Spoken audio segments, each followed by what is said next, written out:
ସ୍ୱଭାବ କବି ଗଙ୍ଗାଧର ମେହେରଙ୍କ ପବିତ୍ର ଜନ୍ମତିଥି ଆଜି।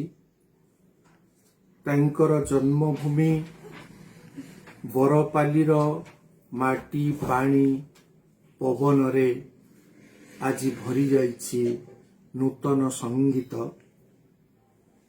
ପରିବେଶ ପ୍ରକୃତରେ ପ୍ରତିକୂଳ ହେଉ କିମ୍ବା ଅନୁକୂଳ ହେଉ, କବି ଆତ୍ମାକୁ ସ୍ମରଣ କରିବା ପାଇଁ ଏହା ଏକ ସୁବର୍ଣ୍ଣ ସୁଯୋଗ ସମସ୍ତଙ୍କ ପାଇଁ। ବରପାଲିରେ ପ୍ରତିଷ୍ଠିତ ହୋଇଥିଲା ଦିନେ ଗଙ୍ଗାଧର ସାହିତ୍ୟ ପରିଷଦ, ଯାହାର ସଭାପତି ଥିଲେ ଓଡ଼ିଶାର ବିଶିଷ୍ଟ ଔପନ୍ୟାସିକ ରାମପ୍ରସାଦ ସିଂ, କବିପୁତ୍ର ଭଗବାନ ମେହେର, ବିଶିଷ୍ଟ ସମାଜସେବୀ ସ୍ୱର୍ଗତ ନିକୁଞ୍ଜ ବିହାରୀ ସିଂ, ସମାଜସେବୀ ଭାଗୀରଥୀ ପୂଜାରୀ ପ୍ରମୁଖ ବିଶିଷ୍ଟ ଗଙ୍ଗାଧର ଭକ୍ତଙ୍କ ଦ୍ୱାରା ପ୍ରତିଷ୍ଠିତ ହୋଇଥିଲା ଗଙ୍ଗାଧର ସାହିତ୍ୟ ପରିଷଦ। ସେହି ଅନୁଷ୍ଠାନ ଆନୁକୂଲ୍ୟରେ ଆଜି କବି ଗଙ୍ଗାଧରଙ୍କ ପ୍ରତି ଶ୍ରଦ୍ଧାର୍ପଣ କରାଯାଉଛି ଅତ୍ୟନ୍ତ ଆନ୍ତରିକ ଭାବରେ। ଗଙ୍ଗାଧର କେବେ ଆଡ଼ମ୍ବର ଚାହାନ୍ତି ନାହିଁ। ସେ ତ ନିଜେ ମହିମା କବିତାରେ କହିଥିଲେ, ବସନ ଭୂଷଣ ଆଭୂଷଣ ବସନ ଭୂଷଣ ଆଡ଼ମ୍ବର ଘେନି ମହତ ନ ହୁଏ ଜନ, ବିବିଧ ରଙ୍ଗରେ ରଞ୍ଜିତ କାଚକି ହୁଏ ହୀରକ ଭାଜନ।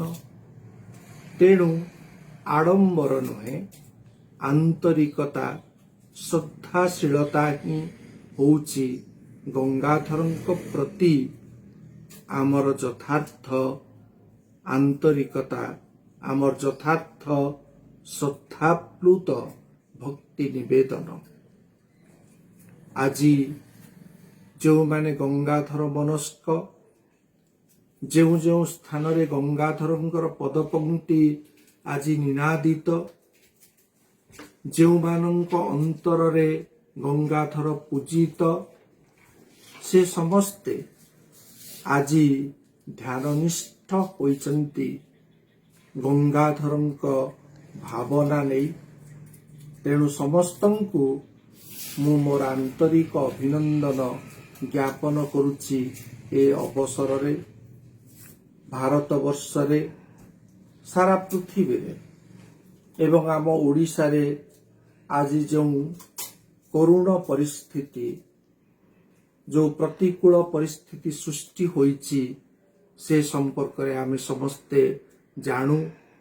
ସେଥିପାଇଁ ସାମାଜିକ ଦୂରତା ରକ୍ଷା କରି, ସରକାରଙ୍କ ନୀତି ନିୟମ ପାଳନ କରି ଆମେ ପରସ୍ପର ଭିତରେ ଭାବ ଆଦାନ ପ୍ରଦାନ କରୁଛୁ।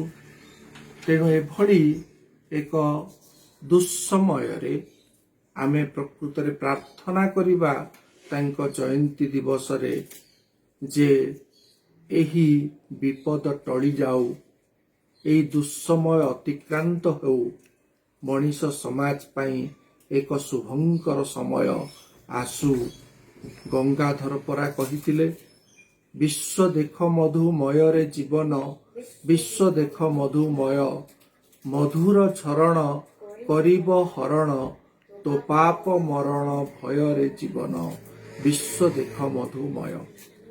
ଏ ବିଶ୍ୱକୁ ମଧୁମୟ କରିବ କିଏ? ସେ ଯେଉଁମାନେ ପ୍ରକୃତରେ ପୃଥିବୀକୁ ନିସ୍ୱାର୍ଥପର ଭାବରେ ଭଲ ପାଆନ୍ତି, ସେଇମାନେ ପୃଥିବୀକୁ ମଧୁସିକ୍ତ କରିପାରିବେ। ସ୍ୱାର୍ଥପରତା ନେଇ, ଅହଙ୍କାର ନେଇ, ଆତ୍ମବଡ଼ିମା ନେଇ କୌଣସି ପ୍ରକାରର ସଂକୀର୍ଣ୍ଣ ଲାଳସା ନେଇ ଏ ପୃଥିବୀକୁ ସୁନ୍ଦର କରି ହେବ ନାହିଁ କେବେ।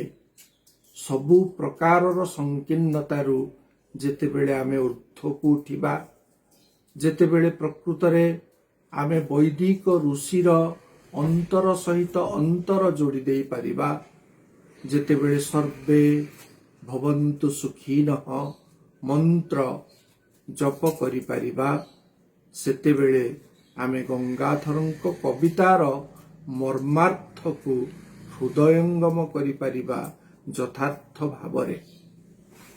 ଗଙ୍ଗାଧରଙ୍କର ଭକ୍ତି କବିତା ହେଉ, ତାଙ୍କର ଅମୃତମୟ ମଧୁମୟ ଖଦ୍ୟୋତ୍ତର ଖେଦ କୋଉ କବିତା ବା ଅଜଣା ପାଠକମାନଙ୍କ ପାଇଁ, ଯେଉଁମାନେ ଉଚ୍ଚଦରର ପାଠକ, ମରମୀ ପାଠକ, ଦରଦୀ ହୃଦୟର ଅଧିକାରୀ ଯେଉଁମାନେ, ସେମାନେ ସମସ୍ତେ ଗଙ୍ଗାଧର ଗ୍ରନ୍ଥାବଳୀ ପାଠ କରନ୍ତି ଏତେ ଆନ୍ତରିକତାର ସହିତ, ଯାହା ପ୍ରକୃତରେ ଦେଖି ଅଭିଭୂତ ହୋଇଯାଏ ମୁଁ ନିଜେ। ବରପାଲିରୁ ଆରମ୍ଭ କରି ଭୁବନେଶ୍ୱର ପର୍ଯ୍ୟନ୍ତ, ରାଜଧାନୀ ପର୍ଯ୍ୟନ୍ତ ଆଜି ସର୍ବତ୍ର ତାଙ୍କର ସ୍ମୃତିଚାରଣ କରାଯାଉଛି। ସେ ଯେତେବେଳେ ବରପାଲିରେ ଚାକିରି ଆରମ୍ଭ କରିଥିଲେ, ପ୍ରଥମେ ସେହି ସମୟରେ ବିଷୁଚିକା ରୋଗ ଯାଇଥିଲା। ବରପାଲିର ବହୁ ଲୋକ ସେ ରୋଗରେ ଆକ୍ରାନ୍ତ ହୋଇ ମୃତ୍ୟୁବରଣ କରୁଥିଲେ।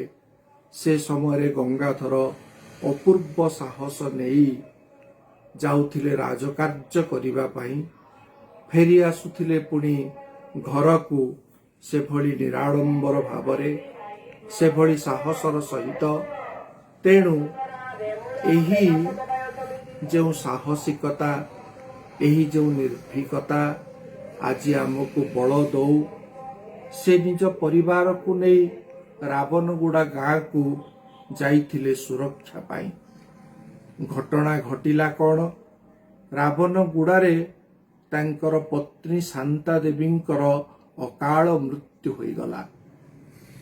ଗଙ୍ଗାଧର କେବଳ ନିଜ ପରିବାରକୁ ଭଲ ପାଉଥିଲେ ତା ନୁହେଁ, ତାଙ୍କର ପଡ଼ୋଶୀ ପରିବାର ଗୁଡ଼ିକୁ ନେଇ ସେ ଯାଇଥିଲେ ସାଙ୍ଗରେ। ସମସ୍ତଙ୍କୁ ଧରି ପତ୍ନୀ ବିଚ୍ଛେଦର ଦୁଃଖ ସହିତ ସେ ପ୍ରତ୍ୟାବର୍ତ୍ତନ କଲେ ବରପାଲିକୁ ଏବଂ ତାଙ୍କ ଆନ୍ତରିକତାକୁ ଉଜ୍ଜୀବିତ ରଖିଲେ ଅନ୍ୟ ସମସ୍ତଙ୍କ ପାଇଁ। ପତ୍ନୀ ଶାନ୍ତା ଦେବୀ ରହିଲେ ତାଙ୍କ ହୃଦୟରେ ଏକ ଚିରନ୍ତନ ପ୍ରେରଣା ହୋଇ।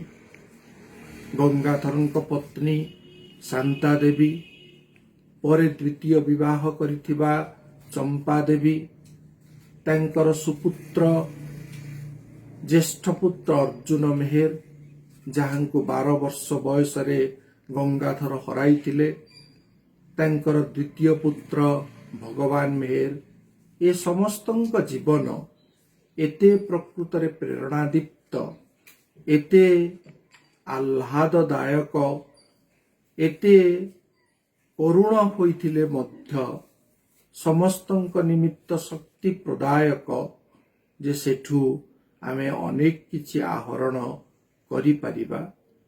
ଥରେ ଆମେ ଧ୍ୟାନସ୍ଥ ହୋଇଗଲେ, ଥରେ ପ୍ରାର୍ଥନାରତ ହୋଇଗଲେ, ଥରେ ଆମେ ନୀରବତା ଅବଲମ୍ବନ କଲେ, ଗଙ୍ଗାଧରଙ୍କ ଆତ୍ମାର ଆଶୀର୍ବାଦ ଆମ ଉପରେ ବର୍ଷିତ ହେବ ଏବଂ ଆମେ ନିଶ୍ଚିତ ଭାବରେ ଜୀବନର ସମସ୍ୟାକୁ ଆପଣାର ଢଙ୍ଗରେ ସମ୍ମୁଖୀନ ହୋଇପାରିବା। ତେଣୁ ଈଶ୍ୱର କରନ୍ତୁ, ଯେଉଁ ଦୁର୍ଭାଗ୍ୟର ସମୟ ଆସିଛି, ସେ ସମୟ ପୃଥିବୀରୁ ଅନ୍ତର୍ହିତ ହୋଇଯାଉ। ଏକ ସୁନ୍ଦର ପୃଥିବୀର ସ୍ୱପ୍ନ ଆମେ ଦେଖିବା, ସେଇଥିପାଇଁ ପ୍ରାର୍ଥନା କରିବା, ସେଥିପାଇଁ କାର୍ଯ୍ୟ କରିବା ଏବଂ ଆମେ ନିରହଙ୍କାର ଭାବରେ ଗଙ୍ଗାଧରଙ୍କ ଭଳି ଈଶ୍ୱର ନିବେଦିତ ହେବା। ଏହା ହିଁ ହେଉଛି ଜୟନ୍ତୀ ଦିବସର ପ୍ରକୃତ ସନ୍ଦେଶ ବୋଲି ମୁଁ ଅନୁଭବ କରୁଛି ଏବଂ ସେହି ପ୍ରାଣବନ୍ତ ଆତ୍ମା, ଚିରନ୍ତନ ଆତ୍ମା ଗଙ୍ଗାଧରଙ୍କର ପବିତ୍ର ନିର୍ମଳ ଆତ୍ମା ପ୍ରତି ମୋର ଭକ୍ତି ଅର୍ଘ୍ୟ ଅର୍ପଣ କରୁଛି ବିନମ୍ର ଭାବରେ।